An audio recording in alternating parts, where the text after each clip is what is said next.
لوگ آج کل پیسہ کمانے کے لیے کسی بھی حد تک جا رہے ہیں، کچھ تو حلال اور حرام کا خیال بھی نہیں کرتے۔ رزق کا جو کنسیپٹ ہے وہ میں آپ کو مولا علی کے ایک واقعے سے سمجھاتا ہوں۔ حضرت علی ایک بار جو ہے وہ اپنے ہورس پہ ٹریول کر رہے تھے اور رستے میں نماز کا ٹائم ہو گیا، تو ایز اے مسلم نماز پڑھنی ہوتی ہے، ہم لوگوں نے نماز پڑھنی ہوتی ہے، ٹھیک ہے نا۔ وہ رکے نماز کے لیے، انہوں نے آس پاس دیکھا تو ایک بچہ کھیل رہا تھا وہاں پہ، انہوں نے بچے کو بلایا، انہوں نے کہا یہ جو میرا گھوڑا ہے اس کو آپ دیکھو سنو، میں ذرا نماز پڑھ کے آتا ہوں۔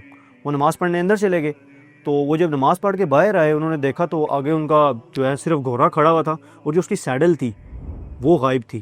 اصل میں وہ جو سیڈل تھی وہ بہت ہی قیمتی تھی، مطلب وہ کوئی اس پہ امبرائڈری ایسی ہوئی ہوگی یا کچھ اس طرح کا کام ہوا ہوگا، اس ٹائم وہ ویلیو رکھتی تھی سیڈل جو تھی کافی۔ تو انہوں نے کہا اب تو اس طرح گھوڑے پہ بیٹھ کے ٹریول کرنا بہت مشکل ہوتا ہے آپ کے لیے، گھوڑے کے لیے بھی اور آپ کے لیے بھی۔ تو وہ نزدیکی بازار چلے گئے اب کچھ نئی سیڈل لینے کے لیے۔ تو وہ جب بازار پہنچے تو اللہ کی کرنی ایسی ہوئی کہ وہ اسی دکان پہ جا کے لینڈ کیے جہاں پہ اس بچے نے جا کے وہ سیڈل فروخت کی تھی۔ اور انہوں نے جب کہا کہ یار مجھے کوئی سیڈل دکھاؤ نا نارمل سی، تو جو میں نے ٹریول کے لیے یوز کرنی ہے، ابھی میری چوری ہو گئی ہے، تو اس نے کہا کہ آپ کو اچھی والی چاہیے یا نارمل والی چاہیے؟ انہوں نے کہا ذرا مجھے دونوں دکھا دو۔ کہ وہ جو سیڈل اس نے اچھی والی رکھی نا وہ حضرت علی کی سیڈل تھی، اور جو دوسری نارمل والی سیڈل تھی وہ نارمل مٹیریل سے بنی ہوگی۔ تو انہوں نے کہا یہ تو آپ کو سیڈل کہاں سے ملی نا؟ دکاندار نے کہا کہ ایک بچہ میرے پاس آیا تھا، اس نے جو ہے یہ سیڈل مجھے 5 درہم کی سیل کر دی، اور آپ کے لیے جو ہے میں اس کو 10 درہم کی قیمت لگاتا ہوں۔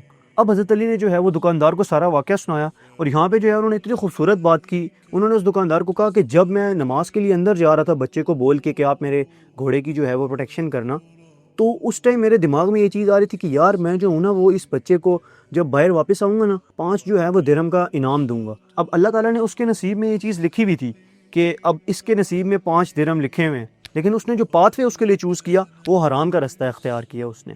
اگر وہ تھوڑا سا صبر کر لیتا تو اللہ تعالیٰ نے اس کو وہی چیز پرووائڈ کرنی تھی، لیکن انہیں حلال ہوئے۔ تو اس حضرت علی کے خوبصورت واقعے سے ہمیں یہ سیکھ ملتی ہے کہ جو رزق آپ کے نصیب میں لکھا ہوا ہے وہ آپ کو مل کے ہی رہے گا۔